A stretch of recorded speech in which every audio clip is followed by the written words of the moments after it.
Buckle up, everyone, and welcome to Carpool Rugby League, a show where two rugby league tragics talk everything rugby league on your way to and from work. I'm Shano. And I'm the Chameleon. Welcome aboard and on with the show. Welcome again, Chameleon, to another episode. This is the grand final episode of Carpool Rugby League. Listeners, it doesn't mean that this is the final one of the year. As you know, we've got so much rugby league ahead. We've got the Ashes. We'll definitely throw in a couple of retrospectives. Probably even get the captain on board for a couple of those as well if we can. But we are at grand final week this week, and we have the Melbourne Storm taking on the Brisbane Broncos. But we unfortunately weren't able to do a podcast last week, a bit my fault. But so let's go back a couple of weeks before we get you grab Griffo, because there was some really good rugby league when the Sharks beat the Raiders 32-12 in what I thought was one of the best defensive performances of any side this year. And you sort of fast forward a week and know they didn't get in the grand final. But yeah, they played a phenomenal game of rugby league. I think Canberra looked a bit gassed. And then your guys, the Penrith Panthers, 46-26 over the Dogs. Really, it was an absolutely dominant performance by the Penrith Panthers in that game. That by half time, I thought the game was over. Griffo, just quickly, just wanted to add there for Penrith, that was the best attacking performance of any half of football I've seen from a team this year. So, interestingly, we go back 2 weeks just to have a quick chat about the games, because I think they do play a significant part in what we will talk about last week's games. The Sharks probably the best defensive effort I've seen of a team this year, and the Panthers the best attacking. That bodes well moving forward for these two clubs. What do you think of those games, Griff? Well, first to the Sharks, I thought they were outstanding against the Raiders. I didn't know Ethan Strange was out till about half an hour before the game. Yeah. And as soon as I saw that, I went and changed my tip. Yeah, why not? To the why Sharks. I think he's that important to the Raiders, but yeah, you can't say if, but I don't even know if they would have won if he did play. The Sharks good. Yeah, I agree. And we've been hearing for a few weeks about nobody respects us, etc., and they were using that as motivation. And I thought they earned a lot of respect out of that game, on top of the winning the game the previous week against the Roosters. So Sharks, yeah, you're a legitimate contender. But then fast forward to the next week, and they didn't lose respect, but we just saw essentially where we see the Sharks most of the time, that there are the top tier teams, and then the Sharks sit just below them on a next level. And the challenge for that side is to go to the top level. They're a very good side. We know they're always going to make the finals. This year they actually won 2 finals. They probably haven't done that since the year they won the comp, under a totally different I would agree. Team and coaching regime. This is a different side to that one. They've had this side now for 4 or 5 years, pretty stable. Added Fanua Blake, and with the hope that he could be the difference in elevating them to be a top tier team. But he didn't really have his best game against the Storm. But we'll talk about that game in a bit more detail later. But essentially, a very good year for the Sharks. It was a little bit up and down. At times they weren't great, but they certainly finished the regular season really well, and then into 2 wins in the final. So we know they're a very good side. They're yet to become a great side. With Penrith, as you said, their first half was magnificent against the Bulldogs, and essentially it was game over at half-time. They piled on the points. The Dogs, I think they had 8 points, so they did score. There was some nice work done by Galvin in attack, in combination with Preston, and that's certainly, for the Bulldogs, that's the future for that club. But they were outgunned. Penrith it was one of those days where everything just went well. I want to mention Paul Alamotti. Yes. He would have been my grab the previous week. Fair and call. going into halftime last week, he was on track. Yeah. He was outstanding. It's a guy who looks like he's 41, but he's only 21. So he doesn't look like a 21-year-old, but he is strong. He is powerful. He's a very good player. And in combination with Brian To'o in that game, those two wingers absolutely, I was going to use a term that I probably shouldn't use, not an offensive term, but they were too much for the Bulldogs to handle. 242 running meters of 21 runs for Alamotti. Yeah, Alamotti was outstanding. And then to add to that, and I'm happy to be corrected here. I actually think Brian To'o is in career best form at the moment over the past few weeks. He has been outstanding. 257 in that game for 21 runs as well. Post contact meters, they're both over 50. 11 tackle breaks to To'o, 9 to Alamotti. It's 5 line breaks to Alamotti. What more stats do you want? There's football players that would pray, especially with To'o, there's football players that would pray to have those stats for one game. At the back end of this season, where Panthers have come up as a premiership threat, he's doing it every game. That's phenomenal. It makes the hairs on the back of your neck stand up when you sort of see a footballer in that kind of form.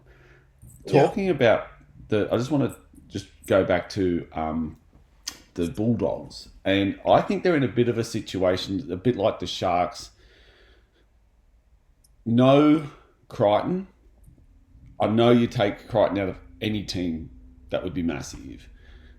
It does show a fragility in the Dogs that there's certain key positions that when they don't have that player there, it just gets exploited. And that's what Penrith did beautifully. They exploited that corridor where Crichton would have been. And it just shows that maybe they're, and I know a lot of people talked about the Galvin signing, Galvin not being the player they needed. It does show that maybe they are 1 or 2 players short of being that insane top 14. Well, I think they're a lot of players short. And I talked about it previously. I think the Sharks are in a more solid position at the moment. I do believe the Bulldogs will threaten in coming years, because a lot of talk about Galvin and how the team actually went worse after he got there. I saw a lot in that game in attack from him to say that he's going to be a very good rugby league player for them. Yeah. But wearing number 6. Yes, I agree.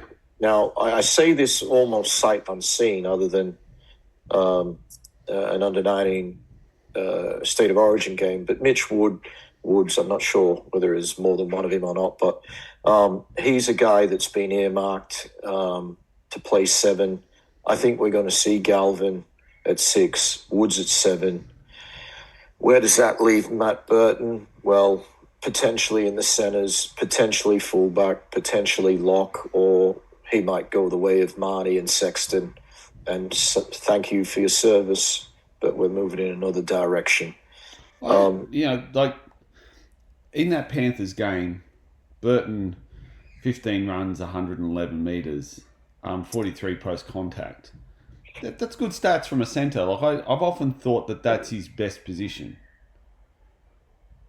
He was the Dally M Centre of the Year, the year Yeah. Penrith in the competition. Yeah, I just think that's his best position. I think I think other than the fact that the guy can bring down hailstones with his kicking. Yeah. Like you can do that from centre. Like you don't have to be a 5'8" to kick the footy. And this is what I think a lot of good football teams do. They go, all right, we've tried it. It hasn't worked. What we're going to do is we're going to slot you back to where you're probably at your best, and he's a big body. Yeah. I think the headache has actually become the solution.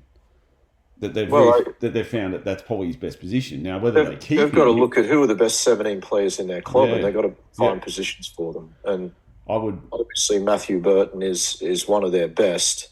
Maybe lock, maybe centre, but I think he could do a good job at lock. But that's up to them. The reality is that a lot of their players are okay first graders, but that's it. And when it's gotten to the big games, well, they went out in straight sets. Obviously, Crichton is world class. Sherry's a really good player. He's got to be in there somewhere. If you switch Burton to centres, what does Sherry play? Yeah. For mine, I think their best bet would be to play Burton at 13 and then leave Crichton and Sherry together. They got Kiraz on one wing, Rinakana, who probably got found out about. He got found out. He's a young rookie. He'll be okay. And then fullback, whether they stick with Connor Tracy into the future, we shall see. But I think currently they've got a lot of players that are just decent first graders. And when you've got that, you're not going to win the comp. So no. And they know that. I think the other elephant in the room for the Dogs is, and this might be another spot for Burton, I'm not too sure. People like Viliame Kikau, he's 30 years old. Now, when you're looking at a forward, once you get to 30, you're sort of you're becoming you're on borrowed time. Yeah. And I would think that, they've got some big decisions to make in the next sort of 12 to 18 months as to what they do with an aging roster. That, I agree with you. I don't know whether... Yeah, they've got a lot of big decisions to make. And it's interesting. Thompson will help. Yeah. But really, their forwards don't really pack a huge amount of punch. No. Curran, and hence we saw Curran got Hughes left out of the 17. King played Origin, but he's just a decent first grader. He's not a quality player that doesn't worry any team. Obviously, Tupanua did some damage for them towards the end of the year. But yeah, look, they've got a team that you expect will make the 8 next year. I still think, there's a few things that, they're definitely not top tier. I still have them, as I said, a little bit below the Sharks currently. But yeah, they were leading the comp for a bit this year. Yep. And it all sort of unravelled. And they even came out and said, I think it was Gould or said, when they were leading the comp, they played a lot of the lesser lights and had a lot of wins against teams that they probably were expected to beat. But yeah, their supporters will be disappointed with the way the season ended. Similarly, the Raiders, to go out in straight sets as well, it was like, that would have been really disappointing. They were the minor premiers. They had that amazing match against the Broncos where they thought they had it won a couple of times, only to, heartbreaking loss. And they didn't really recover from that. They were gassed. They were soundly beaten by the Sharks. Yes, Strange was out, but, it was a disappointing performance. and they were sort of mentally broken, I think, by that Broncos game. They'll be good next year. Question mark on them is obviously around the 7. I think the Colonel is the man for them.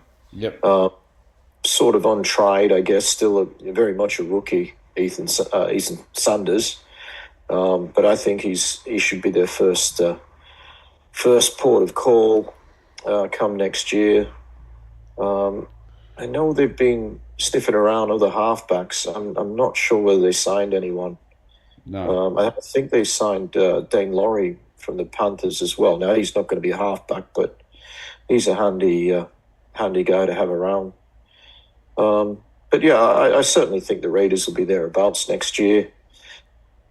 But really, no better chance than a home semi-final where you're in the lead by a long way, and I won't say they choked, but I don't think they did. But they stopped playing footy a little bit, thinking all they had to do was just grind out the win. They put the cue in the rack. They did that, yeah. Yeah. But yeah, look, my team. I thought at halftime it was looking. Oh, we're moving on now, but I'll just give the grab, I guess. Probably have to say Payne Haas. Yeah. Phenomenal 80-minute performance from him. What can you say about that guy? He just continues to deliver. The only thing he hasn't done really is win a comp, and that's been his sort of stated desire for some time. There's been a few big issues around, is he going to stay, is he going to go from the Broncos, and he's definitely part of the furniture now, and his goal is to win a comp, and he's done everything humanly possible to make that happen. 20 runs, 182 metres, 82 post-contact metres, 46 tackles. What more can you ask? We will actually look at this game now, where we'll do it a bit backwards. That's fine. The Broncos beat the Panthers 16 points to 14. Panthers up 14-0 at half time. It was looking like they were going to be in another grand final at half time, wasn't it, Griffin? It just, in that second half, the Brisbane Broncos have shown over the past, I wouldn't say few weeks, I think it's been the past sort of There's maybe the Melbourne half game. the season where Game. they don't care. They don't care how far they're behind. If they're behind by 14, they're behind. They can make it up. It's almost like Maguire, and I want to do a massive shout out here. And it's probably, we can do it now. Why not? Michael Maguire must be sitting back, just going, "Told you so." There were rumours floating out at the start of the year that he'd lost the dressing room, that he was too tough on the players, he was too harsh on them, that he was, when he wanted to get the community involved and the players said, he put his foot down and said, "No, we're all getting out there." You fast forward, I didn't doubt him. I thought that, I didn't think they'd be in this year's grand final. I knew they'd be in one. I didn't think it would be this year's. When I look at him as a coach and you see what he did with Wigan, he arguably had what many would consider the best Super League team to ever play the game. That team he built. He comes over and gets handed a basket case of a team in the South Sydney Rabbitohs, who's were minor premiers in '89 and had seen nothing for 40 years. In his first year, he probably should have gotten in the grand final. Adam Reynolds does his hamstring halfway through the game, and that was pretty much it. The following year, they missed out against Manly. He wins a grand final with South. He has some lean years due to the fact that players have left and changing roster, and he builds a new team. He gets given the arse, and then Seabold comes in, takes him, probably should have taken him to a grand final. It shows the basket case that was the Tigers, because two coaches who have been there who shake their head at that organisation, and that's Ivan Cleary and Michael Maguire. You look at what he did for New Zealand. He then takes over New South Wales and gets what I feel one of the greatest New South Wales series wins, just through sheer mind games. And then he comes to Brisbane and people are like, well, don't expect anything just yet. And he's now coaching the grand final.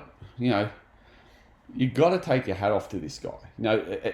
So many doubters and so many people who think he can't do the job. And then you look at his CV, and there's coaches that would coach for 20 years and not get half of what he's got. I genuinely think, he is someone who just, he teaches a club how to have steel and how to have nerve. And I think that's what he's done for Brisbane.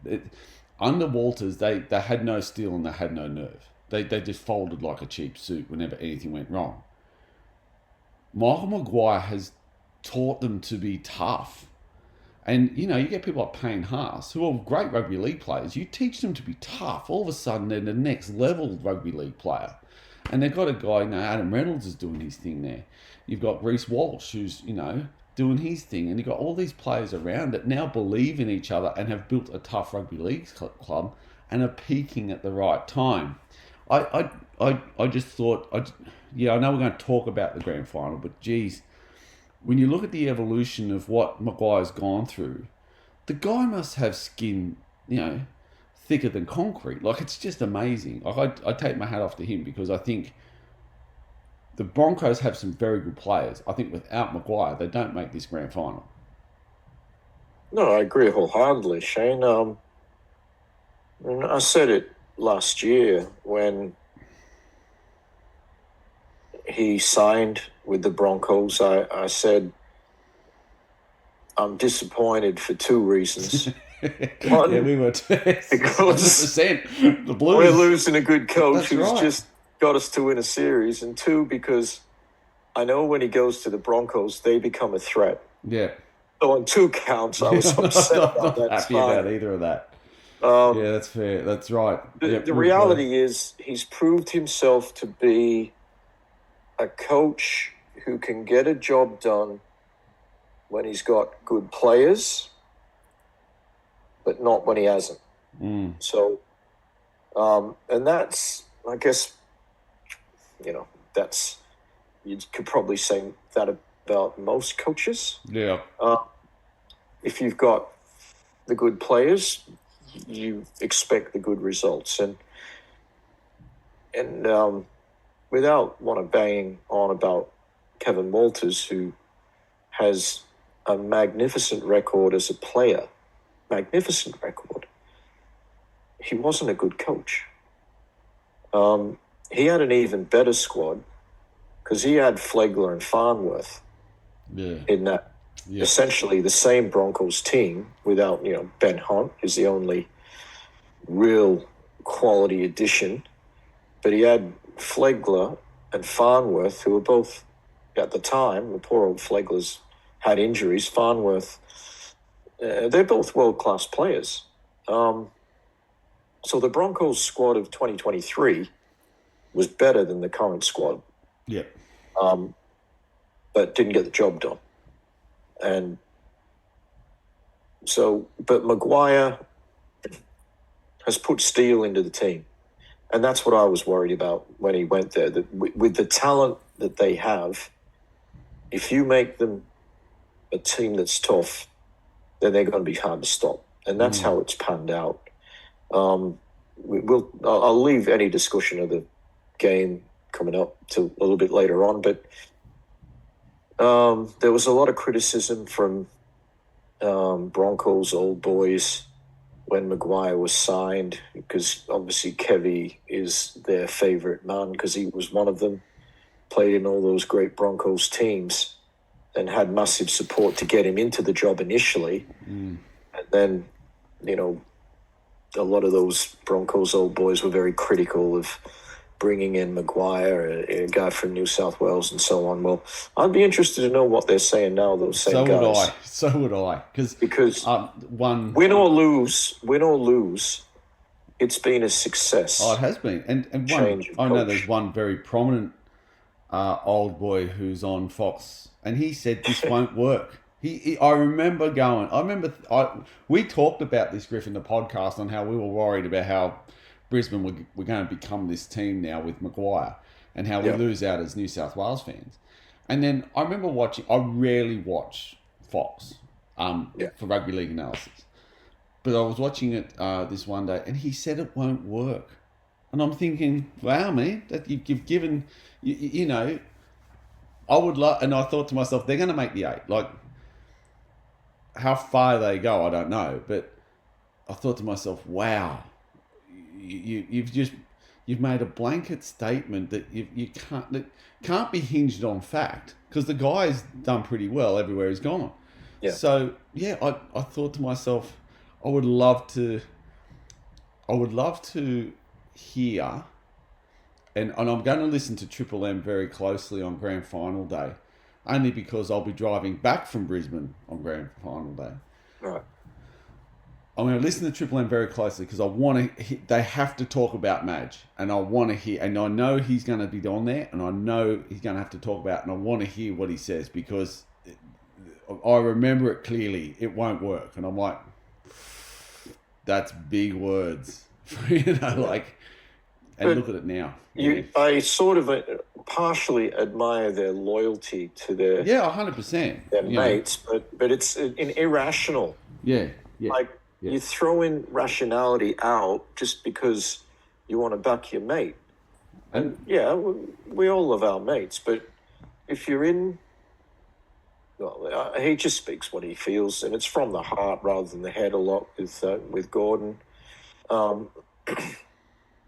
Sometimes I'm with him, and particularly I was with him in his sentiments about representing the green and gold. Yep. And the fact that if you don't want to play for Australia, if you're someone who was born here, raised here, learned all your football here, and if you if you want to knock back, well, that's okay. You want to honour your heritage, okay, but you don't play Origin. I think we've got a lot wholeheartedly on that. That's going to be. I tell you what, earmark this, Griffo. We'll put a pin on this one, because I can guarantee there'll be a Wednesday podcast after a Monday announcement of teams where we're going to be talking about players who did not put their hand up for the Ashes getting picked for New South Wales.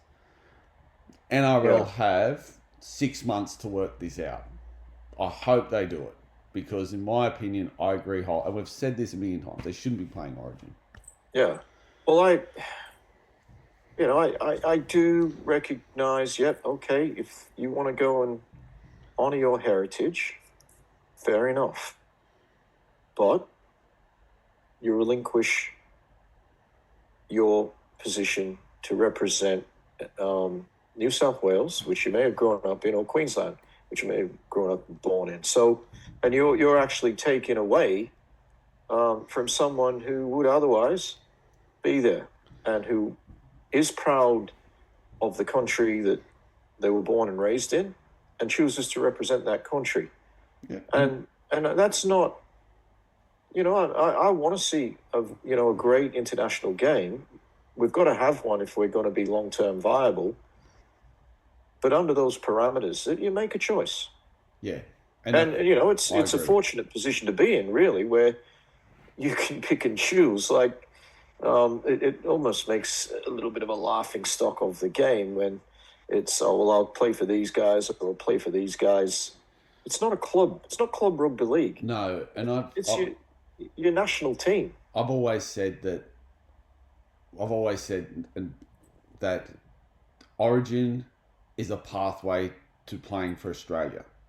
It should be. And if they wanted to change it, well, they could have changed it years ago. Sam Burgess could have played for the Blues, and things like that could have happened. You know what I mean? It's got to be. It's. And I know I'm old school, but we'll go back. City Country was the pathway to the Blues. State of Origin is the pathway to Kangaroos. It's just got to stay like that. I can't, like this whole idea of two second-tier teams. There are no second-tier teams anymore. In the way we think of them, in my opinion, Tonga and Samoa are every bit a top-tier side. Oh, absolutely. As are England and New Zealand. I'd say Tonga and Samoa are stronger than England at the moment. 100%. And I think that we've got to stop. We've got to stop thinking of these countries and the players that play for them as a second tier. They are top tier rugby league teams, which means if you want to go play for them, you can't play State of Origin. And we agree on that. Yeah, and I just think I think if we went through our podcast discography and episodes, we'd have this conversation. We've had this 1,000 times, and I know other rugby league fans have had it 1,000 times as well. And for some reason, it's just falling on deaf ears. And I think it's going to come to a head very shortly when the World Cup rolls back around and we're finding that, hang on, it should have changed last World Cup when you look at the final. Yeah. But anyway, it's... I'll be honest. I'm more interested in the announcement of that 22, which I heard has been lifted to 23-man squad, than I am in the grand final result. I was just that interests me more. I've actually got notes here that says the same thing. I'm like, kangaroo announcement more interesting than the grand final result. And I say that actually, I say that because I've got a bit of a vested interest. You're going because I'm going to the first test. Yeah, that's exactly right. I'm going to Wembley to watch that test. So I really am interested to know, who am I going to be watching? Well, yeah, and we might come back to this as a general talking point, Griff, later in the podcast, because I do have it here in my notes, and I do want to pick your brains a little bit. We'll talk about the Melbourne's game just quickly. Melbourne's only because we will be seeing a few of those players, I'm assuming. Yeah, absolutely. Getting picked. 22, we'll see a number of them. 22-14 over the 22-14 over the Sharks. For me, this game, it was 4 tries to 3, which is interesting. The scoreline probably. The scoreline to me felt like the game. That's the game that was. And when I looked to prepare, and I thought, geez, it was 4 tries to 3. It didn't feel that close. Didn't feel that at all. The thing for me with the Sharks. Now the Sharks, I think, had 6 errors to Melbourne's 7. It's that classic Sharks, when they have an error, they just do it in the worst possible part of the field. Yeah. Coming out of their own end. And this has been a problem with the Sharks for years, is coming out of their own end, they're 40 out from their line, drop the ball. And even on the other side of halfway, they just drop it in the most inopportune times. And it just allows the team, the opposition, that in. It felt like that was what happened the other day. They where their defence from the week before was absolutely steely. They missed 36 tackles, not massive amount, but they really did. It really did mean that Melbourne had more of the possession. It was the kicking. I think the kicking game for Melbourne slowly choked the Sharks. And good on the Sharks. The Sharks, I think, at the end of the year, come their Mad Monday, they'd be disappointed they didn't win. But when you look at their season and you look at seasons past, I think they should be happy with what they produced.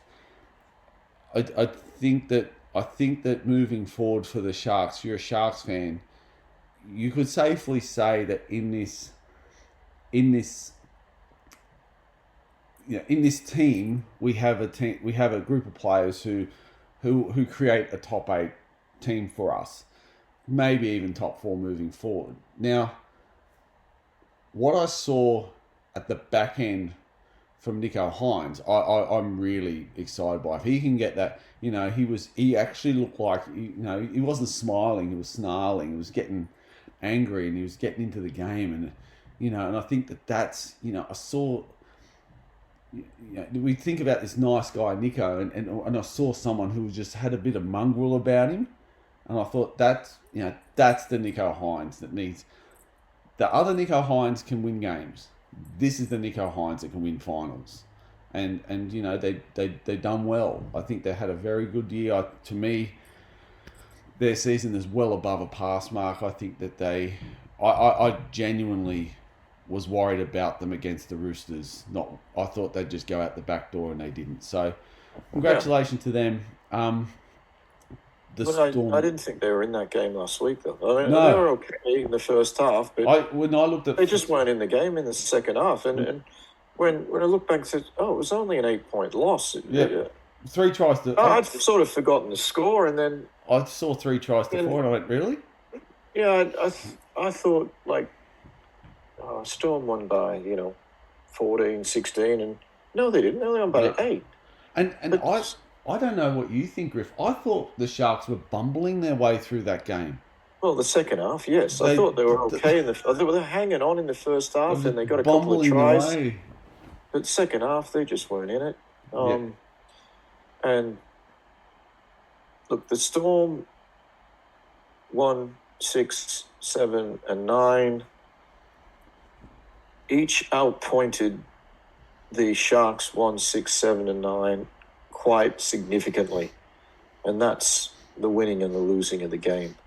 And as you say, Nico had been really good in the previous games, but he didn't have a great game. No. Brayley, who I've, and you in particular have been you've been singing his praises for some years, and he didn't have his best game. No. Kennedy, likewise. Trindle was okay, but again, they couldn't get it going, really. And they were, Munster was great. Hughes was unbelievable, given I thought he would struggle. Yet he goes past one forward and palms off another forward with his busted arm. Yep. How can he do that? Like, he's got a buggered shoulder and a broken arm. He was strong, wasn't he? The other guy for me, most run meters, Cameron Munster had 193 run meters. Yeah, that's amazing for 5'8". That's amazing. Yeah. That's a guy who's probably looked at his performance and gone, I need to step up. And did he what? Like, in an Australian jersey, that would look great. Yes, absolutely. Yeah. So, moving forward now, we have the Broncos. We have the Broncos taking on the Storm in the Grand Final. Some key announcements for the Grand Final. Congratulations to one of our favourite guys, Grant Atkins, who's got the nod as the Grand Final referee. Having known him personally, great guy and massive feather in his cap. And I thought his performances over the final series was. I thought the game on the week. I thought he was very, very good. I thought he was outstanding at times. Actually, I thought he made some very good calls and some key times where other referees might have hid behind the bunker. He made them and stood by them and was proven to be correct on most occasions. So, congratulations, Grant, on you being the NRL Grand Final referee. I think he'll do a fantastic job. I just want to say that I want to put my little bit in. Obviously, we've both known him for many, many years. I haven't seen him for a long time, like apart from when I've been at the game. I've not actually had a chat to him for some years, but I spent a very short time in the Penrith Junior Rugby League referees. And he, at that stage, I don't know if he was still at school. He might have been still at school, actually. as the school captain, but he sort of had a big role in actually organising a lot of the junior appointments and whatnot. So he's been doing this for many decades. He'd be early 40s now? Yeah, he's so what am I? I'm 45, he's 43. Okay, so he doesn't really look 43, but... No, I'll tell you what, I look 45, he doesn't look 43. You're Actually, I look 55. But yeah, we've as I said, we've both known him. He's a great guy. I'm very happy for him. And I wish him a great game. He's done a really good job. I thought he was a little bit unlucky not to get an Origin game earlier in the year, but I heard, interestingly, that if Origin 3 wasn't a decider, they were going to give him the game. But they thought, well, we better stick with Klein, who's been there and done that. I thought that was a really strange thing to hear. But anyway, he's there, and he deserves it, and I wish him every success. It's a tough gig, and everyone makes mistakes. Yep. But I hope any mistakes he makes on Sunday are minimal and have no influence on the outcome of the game. Yes, fully agree. Dally M, last night, James Tedesco becomes a 2-time Dally M winner. Upton, that's her second one too. Tamika Upton as well. Yeah, I'm just looking. It says that. Yeah, I never watched that stuff, but yes, I'm with you. But I watched it this morning, sort of preparing for this. I think well deserved. The Roosters were going to need something. I thought the Roosters would need something special this year to get into the 8. I thought that the 8 wasn't going to be something that was just theirs to have. When I look at the games, between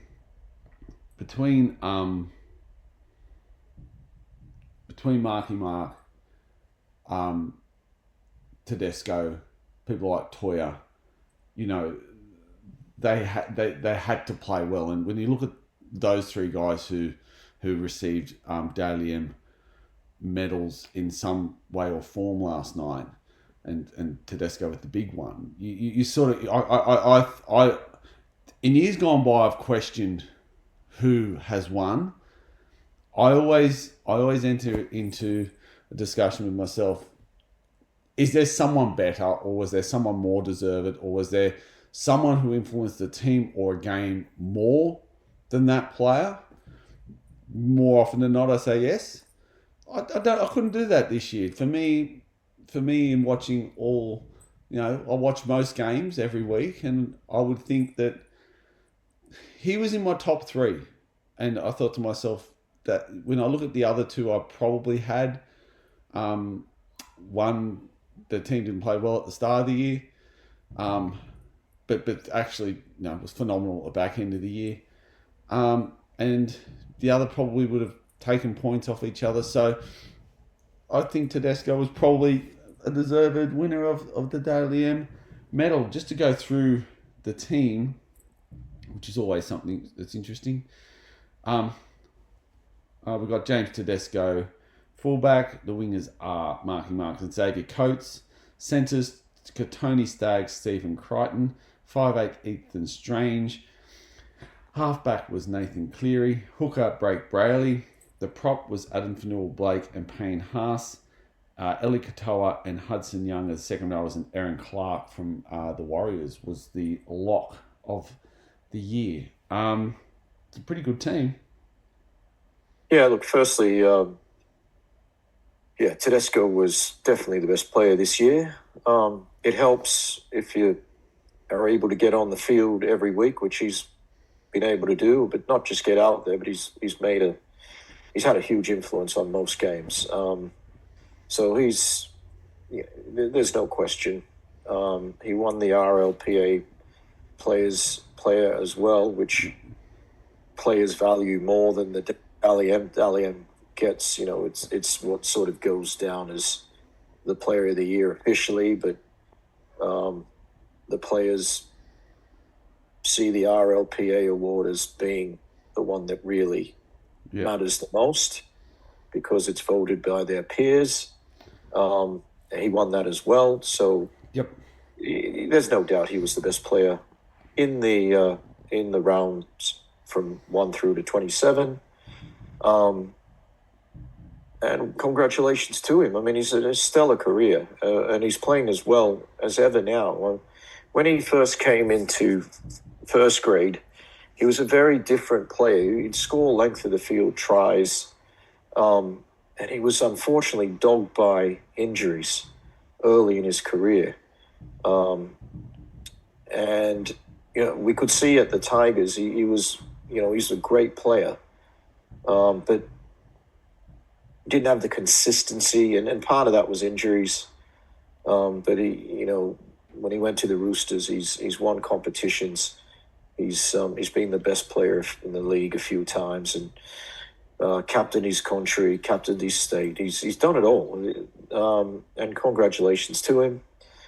That team of the year, I wouldn't argue really with any of those positions, bar possibly one of them. And that is Fanua Blake as prop of the year. I think maybe Terrell May, I would have probably had ahead of him. But yeah, all the other positions, and it's very rare that I sort of say this because I'm very skeptical about the whole awards process. They got it right. Jerome Hughes was definitely the best player last year. I can't remember who won it the year before. The fact that Nathan Cleary has never won it tells me that, well, they've got it wrong at least once. I know the year Jack Whiten won it, Cleary was by far the best player that year. I agree. It's that annoyance of if you're in a good team, you're taking points off each other. You know what I mean? Yeah. Like I think that it's and that's the problem with it. They're looking at and awards are always going to be subjective. I know that the AFL say that's a feature of the Brownlow. It's not a fault. It's a feature, and it's like that's the spin they put on it. Yeah. I don't know. Yeah, I think there's players who have gone through and not won the award where I go, wow, there's at least once they should have done that. Laurie Daly, Coach of the Year. I was just going to say that, yeah. Laurie Daly. Ricky Stewart. Laurie Daly, no way. Ricky Stewart, Coach of the Year. If you're talking, I don't know whether I don't think they take finals into account. I think it's before the finals. It's all before finals, yeah. Which, in itself, that's the way it's done. For me, I think all of these awards should be the whole season and take place after the season's finished. And if your team don't make the finals, then, well, you're at a disadvantage. The best players are at their best in the finals, and awards should reflect that, but they don't. The fact that Ivan Cleary has won Coach of the Year once is a little bit bemusing. And I think he won it the year they didn't actually win the grand final. But again, look, these things, they go in the record books. That's the thing. That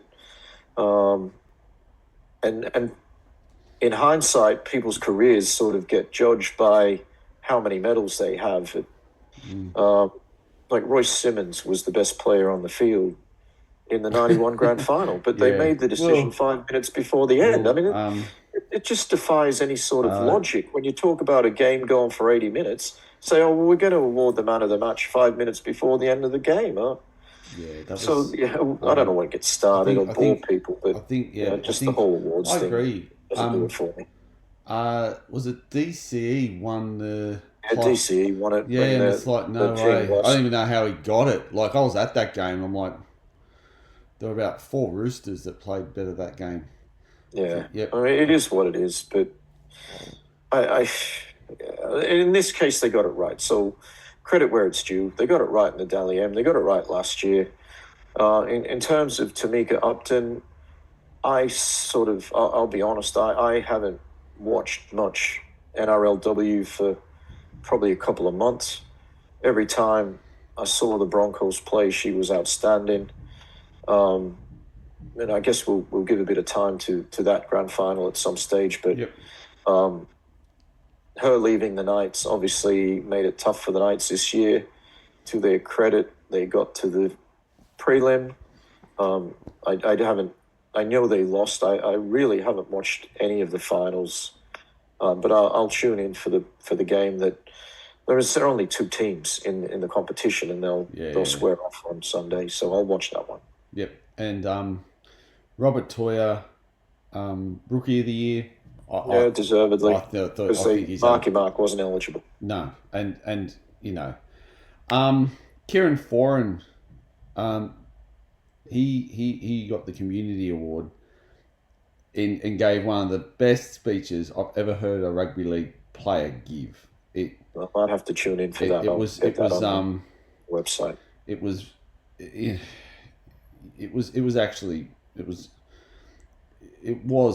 phenomenal to listen to, and he's an impressive guy. He is a very impressive guy, and he's had his demons, and he's overcome them. And when I looked at when I heard it, and he talks about his family's struggles with mental health, and then talked about his stepson who would have been 22, sadly took his life at 20.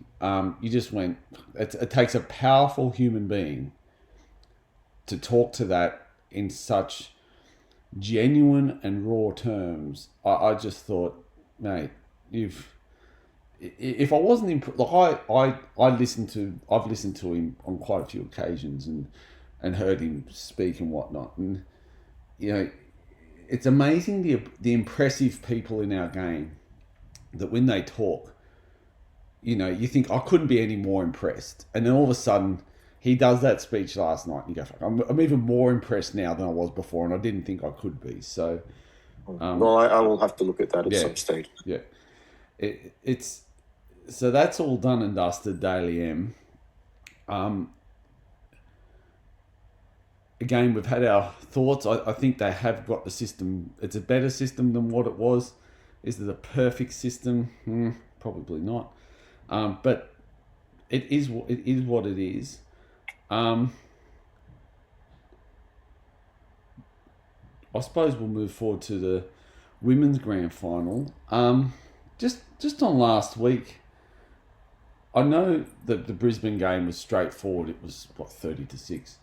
But what was really interesting was the game against the Sharks. The Roosters won 17-16.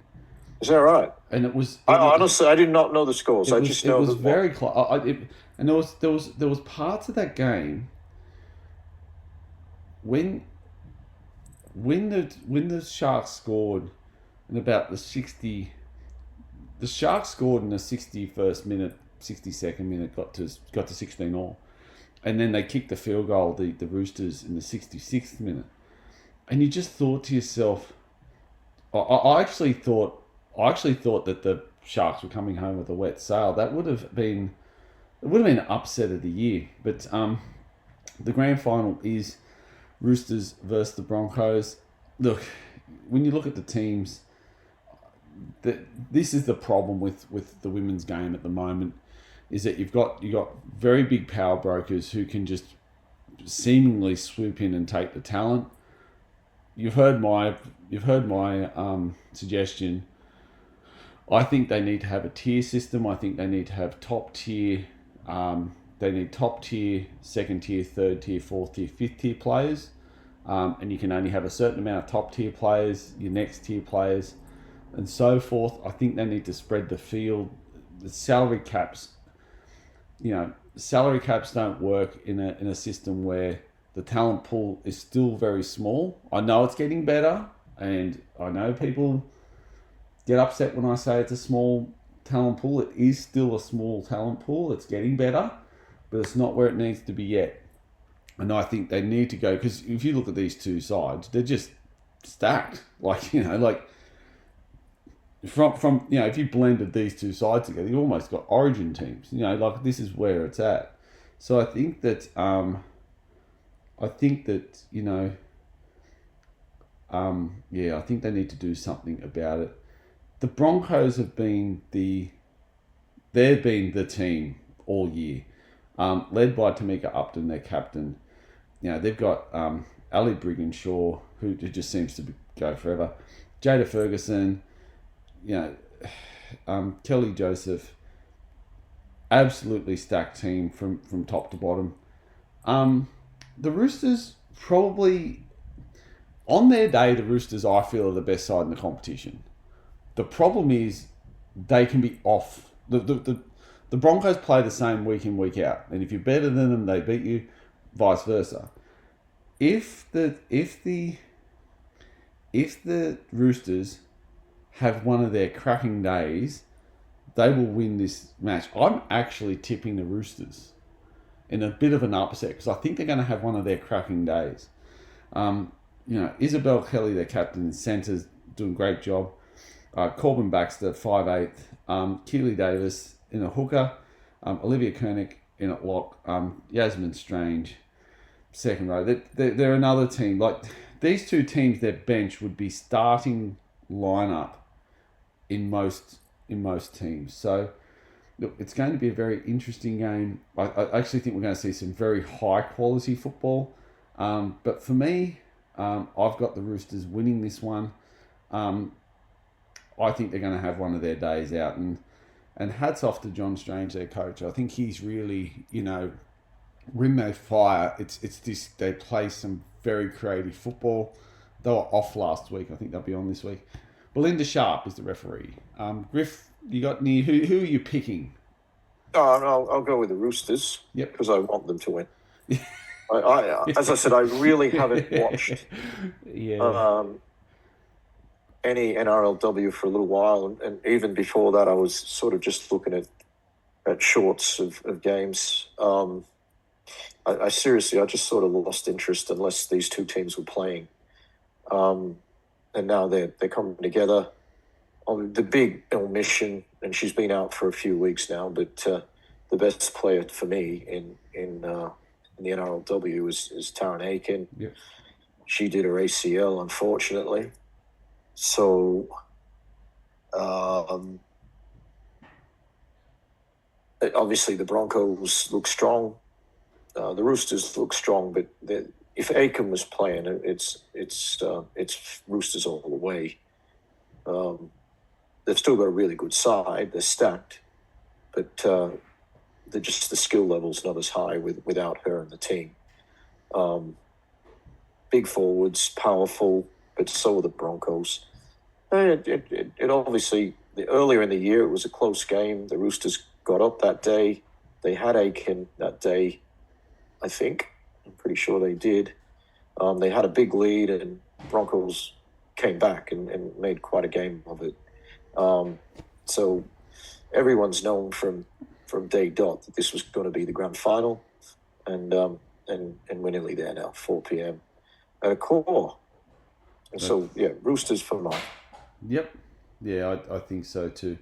Well, this takes us to the NRL Grand Final, which if I find my notes, here they are. At 7:30 on Sunday, 5th of October, we see the Brisbane Broncos taking on the Melbourne Storm. Second place, fourth. So the system still works. The top four teams have made it through, interestingly enough. Let's go through the sides because they deserve it. For the Melbourne Storm, Ryan Pappenhausen will be in the fullback role, playing as good as ever at times at the moment. There's times where he touches the ball. It's just sublime. Will Warbrick and Jack Howard are on one side with Nick Meaney, Xavier Coates on the other. Cameron Munster and Jerome Hughes are the halves. Stefano, Harry, Josh up top. That's the three at the front. Then you've got Sean Bloor, Lisa Katoa, and Trent Liero at lock. Wishart. I find their bench really interesting, actually. I know they have an extended bench, but yeah. Wishart. I'll always get tongue twisted with this guy. Adavalu Lasati, that's it. You're so good at this. You should be a commentator. Kevin Kamika and Alec McDonald, they're the 17. They've got some extended players there. Jonah Pezzett at 21. I'm wondering if he finds his way eventually. It's a very stacked side, but there's games where he's played. He's been sublime this year. Taking on the Brisbane Broncos, Reece Walsh in at fullback, Karapani and Mariner are the wingers. Staggs and Shibasaki is in the centres. Ben Hunt and Adam Reynolds, important, named as halves.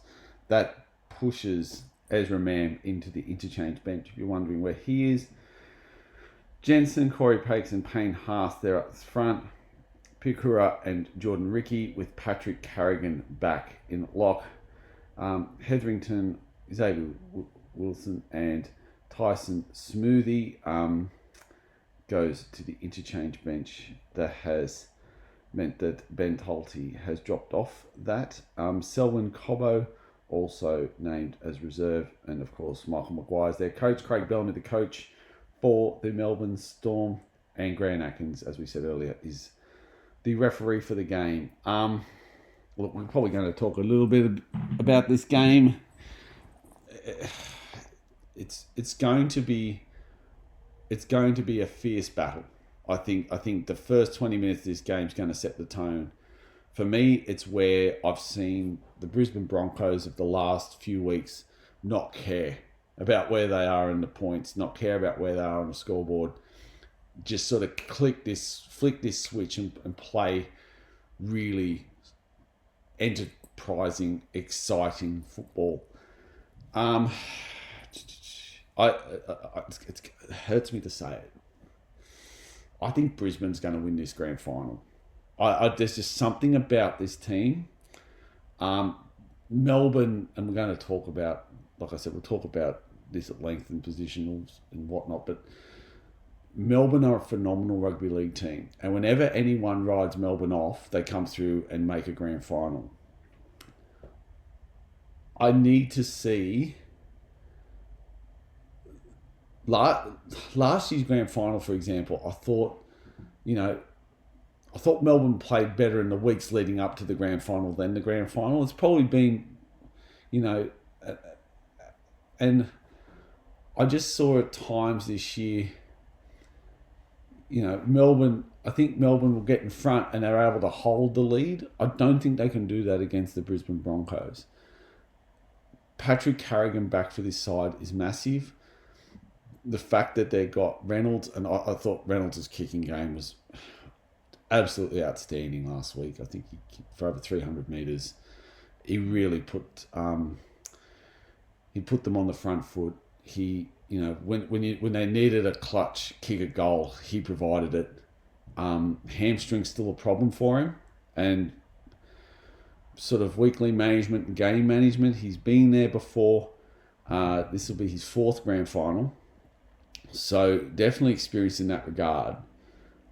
But when you look at the Melbourne Storm, they are the Melbourne Storm. They're stacked.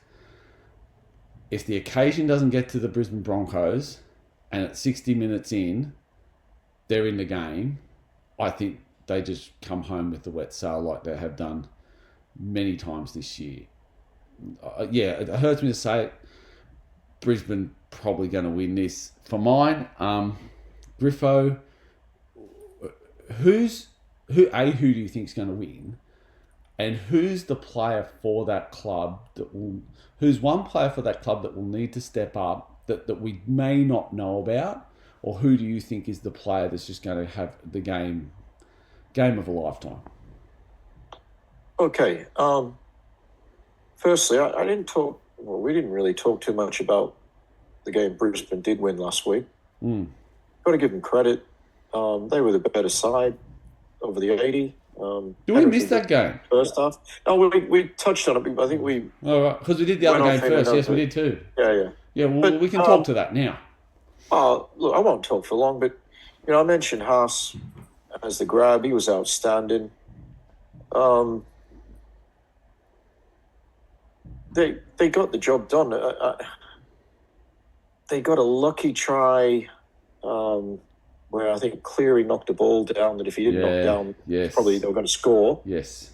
Just happened to go the other way. Penrith had no defenders. But you make your own luck. And I'm not going to say that Penrith deserved to win. Brisbane, over the 80 minutes, were the better team. There was only one thing I would say, and that is I thought the Mam tackle on Cleary should have been a penalty. It's been a penalty all year. I know it's been debated. Some believe it's a penalty, some don't. Penrith did not get that penalty, but I'm not saying, Brisbane didn't deserve the win. They got the job done without one of their top players in Carrigan. He comes in to strengthen the side, and he'll be fresh after he hasn't played for 2 weeks. That's going to be a big factor in this game. Carrigan is, he's rightly seen as one of the best players, one of the best forwards in the NRL, so he strengthens the side. Melbourne will run with the same 17 from last week who got the job done.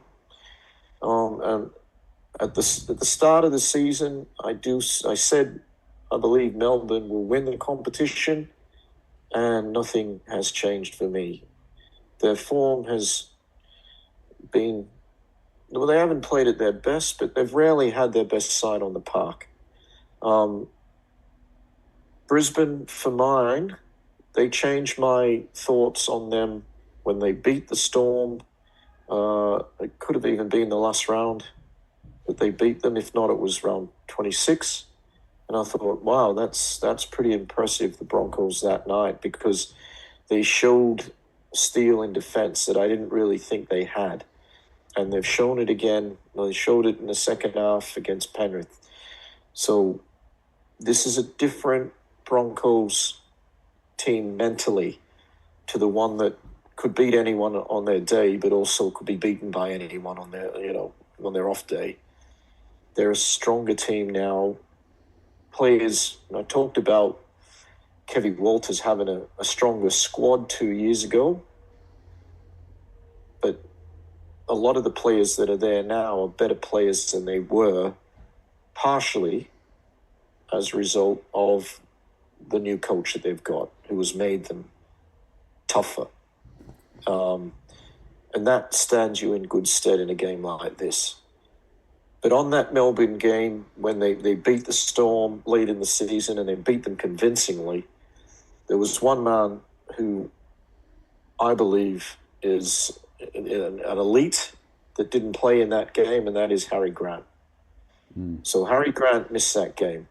The Melbourne Storm, without Harry Grant, are nowhere near the team they are when he's there. He's their captain. He is head and shoulders the best hooker in the game. And I am saying he is the man that will deliver a competition. But he's got plenty of mates there, likes of Monster, Hughes in particular. It's a very strong pack. Big guys, mobile. Then they've got a strong bench. I think there's some guys on the extended bench, as you sort of alluded to before, who have probably got claims to be there. But for the balance of the 17, you probably can't have Wishart and Pezzett both there. No, I agree. Yeah, and I hope it doesn't happen, but if Jerome Hughes were to go down, then Wishart, he filled in for him for most of the games that Hughes was out earlier in the season and did a very good job. Would Peasant be a better option at 7? Yes, but Wishart can basically fill in anywhere in the back line and can get a job done at hooker if Harry Grant were to be injured. So for the balance of the team, you can't have them both there. Likewise, Suafa'alongo, who we haven't seen him for a little while. He's unfortunately been injured a fair bit this year.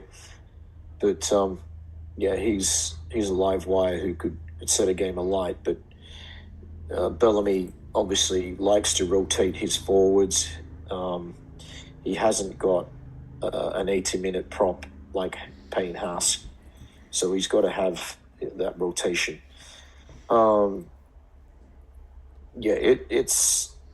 They're two quality sides. Both teams can win, but I'm going to.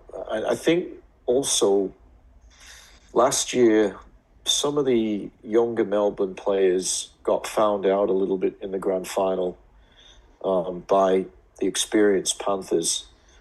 Well, all of those guys can tick the box that they've been here before, and I think again that will improve them. Most of the Broncos guys were played 2 years ago, but a lot of them weren't there. So as I look through that side, Walsh was there, Staggs was there. I'm not sure on Mariner. Hunt was not there, but he's played in a grand final, and he's got a demon that he wants to exercise. Reynolds, obviously, you mentioned, is a very experienced grand final player. Jensen, Haas, Piakura, Ricky, Carrigan, I think they were all there 2 years ago. Obviously, Mam off the bench. I think Hetherington was there. So it's a bit of a mixture. Most of them have played a grand final. So experience-wise, probably grand final experience. Maybe the Storm have certainly got that a little bit more than the Broncos. But, you look at a guy like Reece Walsh, who could, if necessary, pull something out of the fire and win the grand final for his team. Munster could do the same. Pappenhausen. There are guys in both teams that have the potential to do great things on the biggest night of the year. But I started the season by saying I believe the Storm would win this year, and I'm going to finish in the same way. So Storm to win. And I don't really like the Broncos, but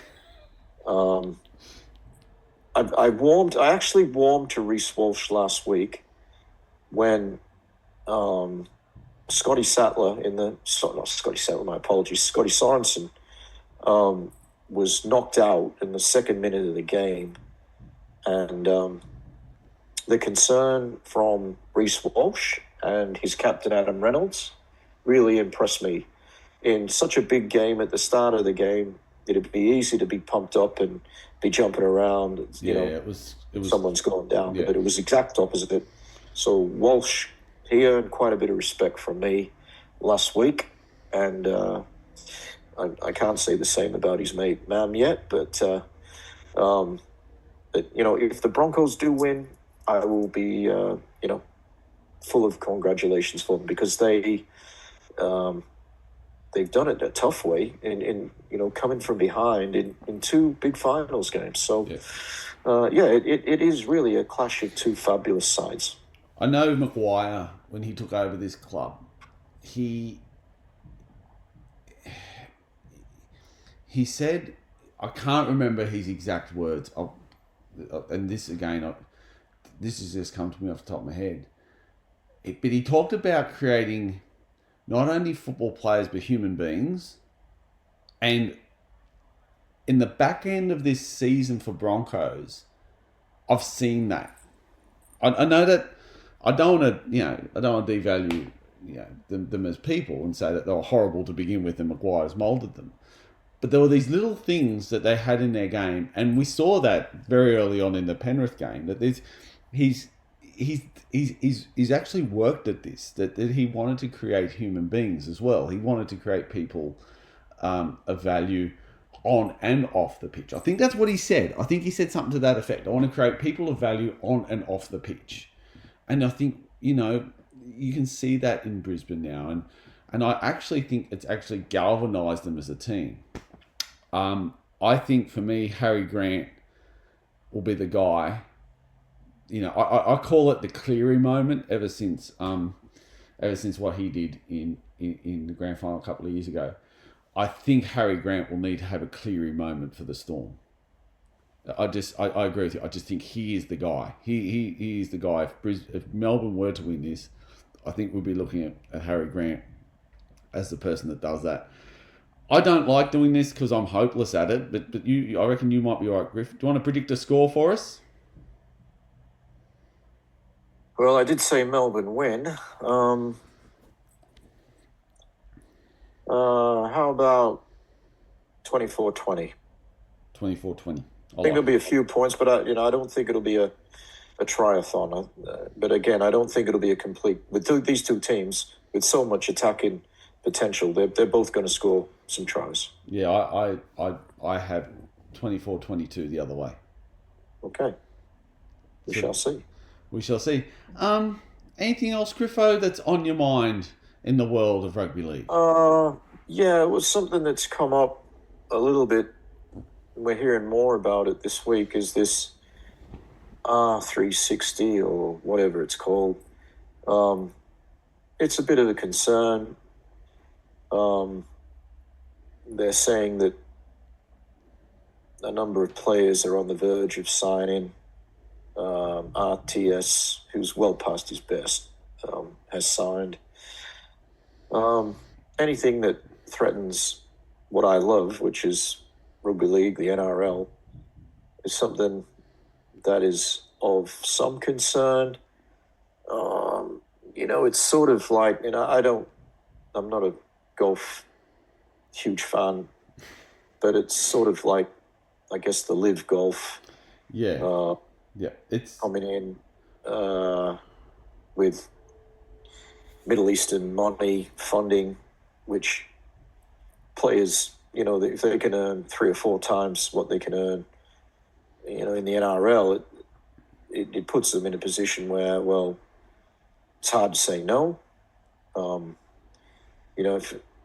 sort of, that's very much in the back end of my career, but when I was younger, and if someone said the same thing to me, look, come over here and you do basically less work and we're going to pay you, 3 or 4 times more, well, it's hard to say no to that. As much as you can think, why are you doing that for, blah, blah, blah. But the reality is, if most humans are in the same situation, it's hard to say no. I find it very interesting, Griff. I find this, and look, for people who don't know what we're talking about, it's a breakaway rugby competition.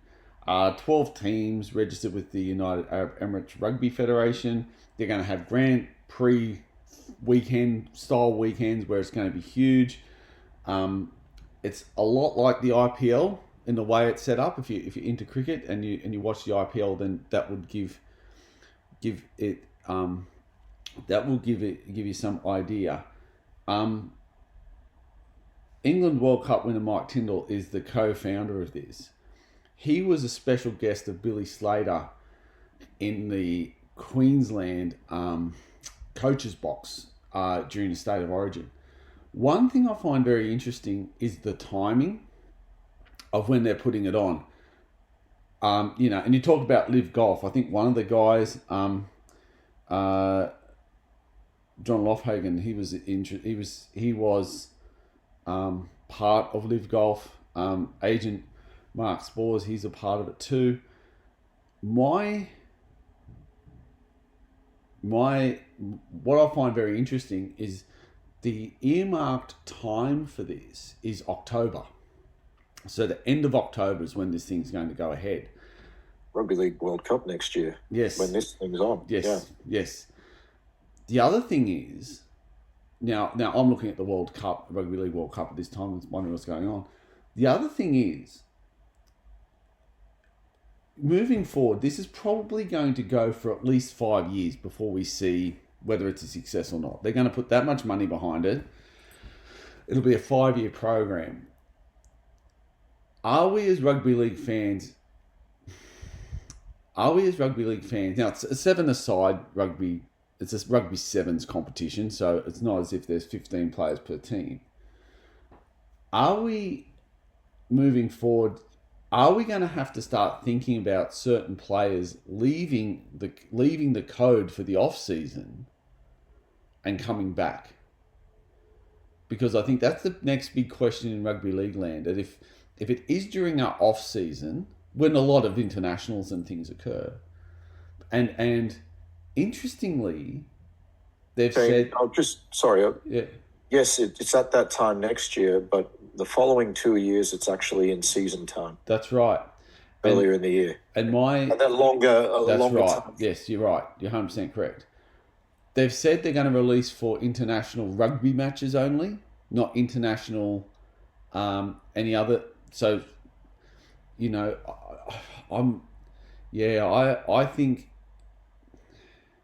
think behind the scenes, the NRL must be worried about what they're seeing.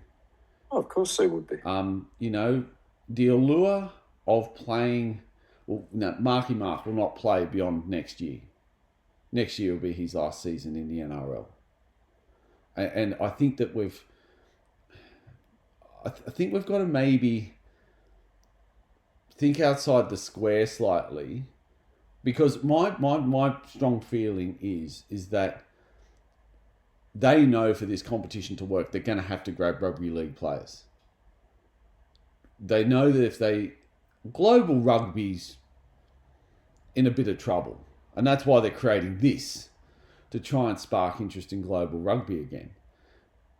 New Zealand's probably the only country that's surviving, and then teams like Argentina's doing well at times. The British teams are doing well at times, but really this is to spark interest in rugby again.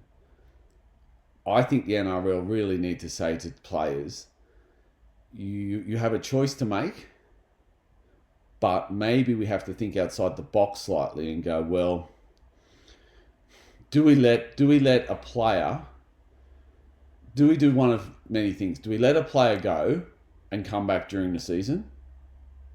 I don't like that, but something to think about. Do we start saying to certain players, go to town on third-party contracts? Like, the reason why we're going to lose players is money. So maybe what we need to say to some of our players is, all right, let's create an avenue where you can make lots of money. It stuffs the cap a little bit, but maybe we need to look at the cap in a different light, because this is one version of this, right? If someone wants to create another version of this, and we talk about golf being, there's one or two versions. Now, think of cricket now. Cricket now have 7 or 8 global competitions that are very lucrative. Nothing more lucrative than the IPL, but there are certain areas around the globe where a fringe cricket player can make some very good money if he can hit the ball. I don't want to see this happen in this regard, because rugby is one of those games where if enough people with enough money will create something, there's not the global pool of rugby players, but there is an NRL competition which is stacked full of very talented, strong players who are made for the sevens game. Not made for the 15 game, but made for the sevens game. And I'm just thinking that maybe rugby league needs to start thinking, what do we do to combat this?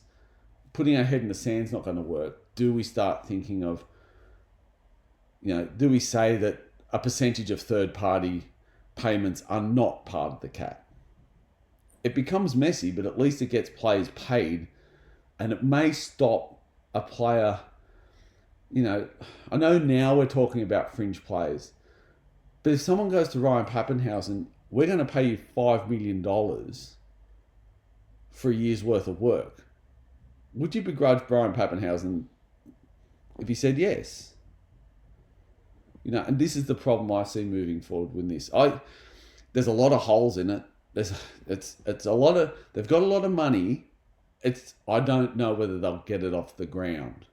I'm still skeptical as to whether this actually works. I think their time frame's very, very short for what they want to create. But it's going to be very interesting over the next few months, because this is where we're going to start to see, IPL auction style. I think small part of me says it's not going to work. That doesn't mean you shouldn't be worried about the implications of what happens in the short term. Well, it's all about money. Yeah. They would, if it gets off the ground and does start to obviously pull quality players out of our competition, then the value of our competition when they come to negotiating TV deals and the like decreases as well. So it's a two-edged sword. I've got no interest in any rugby union. I don't watch it at all. It's not a game that I have any interest in. Each to their own.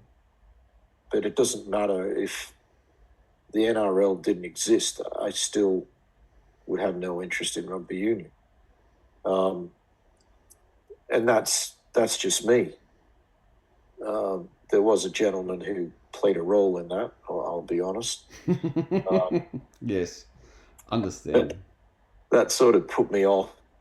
Because I wasn't that interested in to start off with, but anyway, I mean that's my axe to grind. But I'm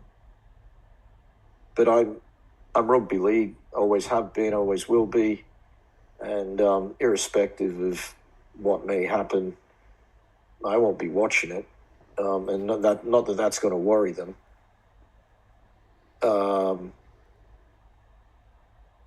I don't, you have to think when they're throwing all this money that they've got a reason for it, and ultimately you think that's to make money down the track. The Live Golf thing still exists. I thought they were going to be all coming together at one stage, but I don't think that worked out.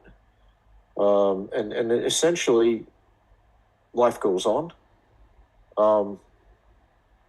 But if it was to be successful, then the very thing that has sort of economically held the NRL together, that being the salary cap, would have to be looked at.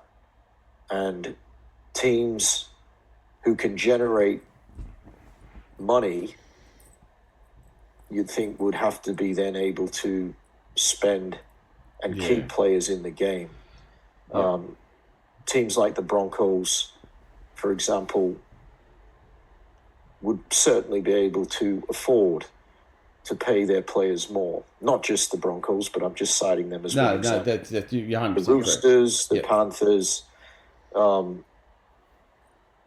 and I am an advocate of the salary cap. I think it's kept clubs from going broke, and we've seen in the past clubs did go broke, but different times call for different measures, and it long term it would certainly threaten, if not the existence of the NRL as we know it, but certainly the format of it. I think the real problem, one of the real problems, is going to be for the expansion teams looking a year and 2 years down the track of it's trying to sign players in an era now where it's going to be very difficult. Money is, it's available to them in much bigger spades from something else. And so the guys in Perth and the guys in Port Moresby, that's a massive concern for those guys. How are they going to sign players? It's a concern. The other thing is a lot of players in their contracts actually have they have clauses which says if they're offered an extreme amount of money and the club can't match it, well, there's sort of ways around getting out of that contract. Look, if you want to believe the rumours, Zach Lomax has played his last game of NRL. Yeah, I've heard that as well, but I'm not quite sure how that works. I mean, they don't start till October. I've got a gut feeling Peter Volandis, and why I brought up earlier that the NRL need to think about, Peter Volandis' line is like, Rugby Australia is, if you sign for this mob, you can't play for the Wallabies. You won't be playing for the Wallabies. Volandis has indicated that if you sign with this mob, you don't play rugby league. You cease to become a rugby league player. I think he's got to change his tune. Look, that's where he's at the moment. I think as things change, then that may change as well. But I think the sweetener. I don't want to disrespect rugby, but really the talent pool. Look, globally, yes, there's enough rugby players that make this a fantastic competition. That if you were to draw from a pool of talent that would be happy to take money in a competition that globally, and I'm only talking globally here, is probably paid well under what they're worth, it's the NRL. If you want to look at a competition and go bang for buck, skill versus return, the NRL is the number one competition you're going for that allows you to find a rugby style player who can play that fast charged sevens game, which tells me that, like, I know they're talking about $2 million a season for contracts. It's going to be more than that. Like, I genuinely think that, I think Peter Volandis he's got a lot of leverage, because if they do want a lot of NRL players, maybe he can negotiate when this thing kicks off and when it doesn't kick off. And we know that the IPL, they don't necessarily like when the IPL is at and the time of year it's played at. But when you look at global cricket, when all the stakeholders had their say, they understood that if they were to just use Indian players, it wouldn't be great. You need Australians, you needed England, you needed South Africa, and you need to coordinate between them. Maybe NRL has some leverage there, I don't know. But the hot tip, I know Braithen Astor has spoken about this just recently. And being a player's agent, I think he's probably got his ear to the ground fairly close with this. And we know players' agents have received these R360 contracts, so we know that players' agents have done it. I know Volandis said he was furious, but there's a draft. I look, as a South Sydney fan, the first I heard of this was maybe a couple of months ago, and Jai Gray being very heavily linked to it, and I'm thinking, no, please no, I think you're going to see some very good up and coming players and some very good older players of our game who go, I'm taking the money, and you know what? If they've got the skill and they're sought after, then I can't get upset for them for taking it, because their careers are pretty short, and it's something that maybe the NRL need to look at in a far more serious light. But anyway, we'll wait and see. I think a small part of me says next week, Griffin, we're talking about the grand final result, we may be talking about this a little more. I think that's correct. Yeah. Anything else? No, just wanted to wish all our listeners the best. Enjoy the grand final. Most definitely. And early next week, we'll do a sort of a bit of a summary. We'll have a chat about the Kangaroos. I'm heading off on Wednesday, so we'll have to work out when that'll be. But that might be. hopefully, we might be able to do one. I get out to Bathurst on Tuesday for the races, so we might be doing it. Okay, the big week. Do one via Bathurst, I think, on Tuesday if that works. We'll see how it goes. But listeners, thanks for being a part of another year. It's something that when we started this, we just talk rubbish on our way home, and we thought, why don't we put it to air? And since then we've had COVID and so many things, but thank you for being a part of our journey.